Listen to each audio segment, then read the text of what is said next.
At the nature conservative right now. The guy just went in. Is the Friends of High Rock Desert. I just bought this Bighorn sheep. Oh, AK, I call it a goat. The guy called it a Bighorn sheep, though. Are you recording? Yeah. Hey, my name is Stacy Whittick, and I'm the executive director of this organization. This is Friends of Black Rock High Rock. We've been around for about 20 years. Mm-hmm. About the same time that this area became a national conservation area. So it is one of the largest national conservation areas in the United States. 1.2 million acres. Wow. It's big. 9 contiguous wilderness study areas in this area. This is what most people know. This little tiny quadrant here where this tiny event you probably heard of, Burning Man, happens. Right here. Okay. All right? But there's so much else in this area. So this right here, this little purple line. Yeah. Right? This is the Applegate-Lassen Trail. This is the emigrant trail for thousands of people passing through to go up to Oregon or to California for the gold rush. Oh, wow. So that's one of the reasons. The red line here, that's the NCA, the National Conservation Area. It has an interesting little tail because it includes that part of the park, right. the trail, yeah. Just for FYI, anything that's a white checker is private property. Oh, so that's why we only have the tail, is because in order to make this an NCA, we had to carve out that protection around that area that was already public or private property. Uh-huh. Right? So you had to buy that back from the people, yeah. Yeah, so BLM continuously do, and they do that all the time. Land swaps, basically buying property and giving egress to other properties. So this area, NCA, was created in the year 2000, excuse me. Yeah. We were created in 1999. So we were here, our founding board members were people who pushed. 1999. So you actually a pretty new organization. Yeah, so 20 years we've been around. Okay. And our founding members were made up of members from the Summit and Paiute tribe, hunters, BLM, desert rats, burners, people who were interested in protecting and conserving this area and developing a plan for this area. So your whole goal of this organization to protect the native environment of this area, pretty much. Yeah, and listen to what people want. This is public land. This is your land. Mm-hmm. It's your land, all you people out there. It's your land. So this is an opportunity for these organizations like Friends. They're here to listen to what people want and need out of their public lands and to provide a way for people to experience it safely. Since, as you probably can recognize, it's a desert out there. It is remote. That's part of its beauty. It's not like Red Rock or Yellowstone or Yosemite or Yosemite that gets millions of visitors. We get, outside of Burning Man, maybe 4,000 to 8,000 visitors a year, which means you need friends groups like ours to make sure that the hot springs and the resources are well kept and taken care of. Okay. So where are these water holes, like the hot springs you just talked about? Well, all of this area is geothermally rich, right? Okay. This is, all of this area is part of an ancient oceanic lake bed. Okay. So ancient Lake Lahontan is here. And so that's where the playa was formed through the evaporation about 9,000 years ago. Okay. The water receded. That's what you're on. When you're out on the playa dancing, you're about 500 feet underwater for when that lake was present. Okay. Yeah. And does it come back every winter? It does, but not to 500 feet. Maybe a foot.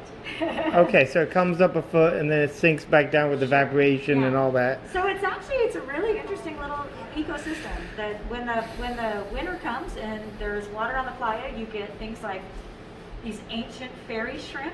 Fairy shrimp. They lay dormant in the playa. And then when the waters come in the right conditions, that you get a fairy shrimp bloom, which is really, really cool. They range in size from about that big, little tiny things, to maybe that big.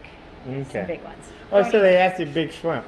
Some big shrimp. They're not like little fairies. Most of them are little tiny. If you guys remember sea monkeys, do you remember you had one? Yeah, sea monkeys, yeah. Sea monkeys? Oh my god, I like those. What about them? They're like fairy shrimp. Okay. Just add water. You could sell your own fairy shrimp to raise money. And I'm like, Somebody did ask if you could make scampi out of them, and you cannot. Do not eat our fairy shrimp.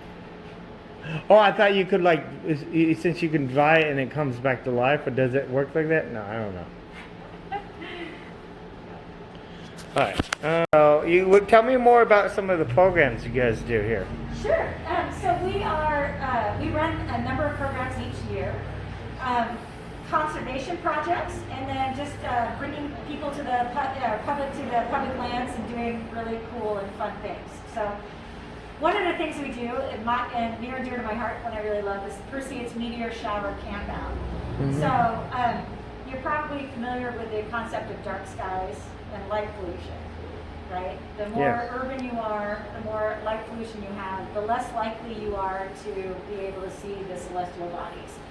So here, because of the absolute or near absolute lack of light pollution, you could go out onto the playa or any of the areas in this 1.2 million acre public lands and see the Milky Way on a regular basis. Wow. Which is special. It's really special. And if it is a particularly good starry night with a lot of clarity, not a lot of moonlight, you can see your shadow on the playa from just a starlight above. So that's pretty special, and we like to do that. So we do Perseids for the meteor shower camp out. We bring out folks from the planetarium who bring high-power telescopes, and they show us Mars and Venus and Saturn, and we enjoy conversations about that. And we usually have like a paella cookout celebration, and then we bicycle across the playa and just have a good time and introduce people to another side of the black rock that they may not have experienced before. All right, cool. And then you still have any other programs you want to talk about? Yeah, sure. So every year we do conservation projects to restore some of the places that have been heavily hit by time and traffic and events. So one of our favorite projects that we do is Coyote Springs Dunes. You may have noticed, if you've been out here, that even on the playa, there are dunes that form from blowing dust and sand. And they collect around vegetation or shrubs, and then they build up into these dunes. They're beautiful. They're little micro ecological systems. So there are kit foxes that live out, they burrow into the dunes. They're also very attractive for people to want to ride trucks and motorcycles and OHVs over. They're really virtually irresistible. So one of the things we want to do is protect the kit foxes. So we built buck and pole fences all around these dunes to protect the kit foxes. Okay. And that's just one of the things that we do. You have any pictures of them? Yeah, okay, yeah. Yeah. And then that's one of the things you do, build the fences and Yes, yeah. All right. So tell me more about some of the things you have after here at the... Okay. So we're very lucky to have a visitor center in the town of Gerlach, which is a gateway community to the Black Rock Desert. So we've been here for a number of years, and we have a museum where we have artifacts, and we also do a little bit of retail out of here. Retail specific to conservation and to the events that happen out here. So once again, Burning Man is one of those big events that happens out here. So when it does, we like to carry things that are relevant to that event. So we run something called the Last Chance Outpost. So for the weeks before and the weeks after Burning Man, we have a lot of things from steampunk clothes to goggles to, if you look over here, rebar and end caps and extension cords and propane tanks and rope and all these things that people use on a regular basis and might forget because there are no hardware stores in Gerlach, right? So the Last Chance Outpost is kind of a last chance to get some of this stuff before going. We also carry some things that we think are really important to conservation. So building a campfire on the playa, very damaging to the playa, a number of different ways. Kills some cute little fairy shrimp, but also it does deep damage to it. We spend a lot of time removing fire rings and taking buckets of ash and burnt playa out of the desert each season. So what we're hoping is that people will pay attention and not do that kind of behavior. So one of the things, this is a local company that makes these. These are pretty cool. They manufacture these out of basically steam kettles. And they are biomass gasification stove. Exactly. So they leave no damage. They burn clean, no smoke, right? They're recycled pellets. They burn down to about half a cup of ash. They, you can just take that and dump it into a container and pack it out with you, which is part of the leave no trace ethos. It runs really clean for about 4 to 6 hours, so it's kind of predictable. You want a campfire, but sometimes you don't want a campfire that keeps you awake till 3 o'clock until all the embers burn down, so it's very nice and predictable. It's locally made in Nevada by a couple that have produced these and kind of in line with creating safe, environmentally conscious kind of fire. Yeah, made out of 2 stainless steel pots. 2 stainless steel pots. Genius. You could Yeah, use it. it's but beautiful. you can also buy it from our organization. Yeah. Which supports our organization. The other way we support our organization is from memberships and volunteers. We always need volunteers to come out and run some of these programs with us and help break down those fire rings and take care of the public lands that they, you know, that we own. And we are able to do this through memberships. So become a member, and it puts gas in our work truck. It puts gloves on the hands of our volunteers, and it gets us out there to do the work that needs to be done out here. Becoming a member, and I bought this little Inago, is a Bighorn. It is a California. You live in Nevada, don't worry about it. A California Bighorn sheep.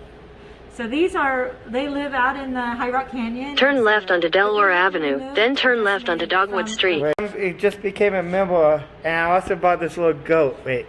And not a goat, it's a what? It's not a goat, it is a California Bighorn sheep. They live all around the NCA, especially they like mountainous areas, so they're in the High Rock Canyon, Little High Rock Canyon.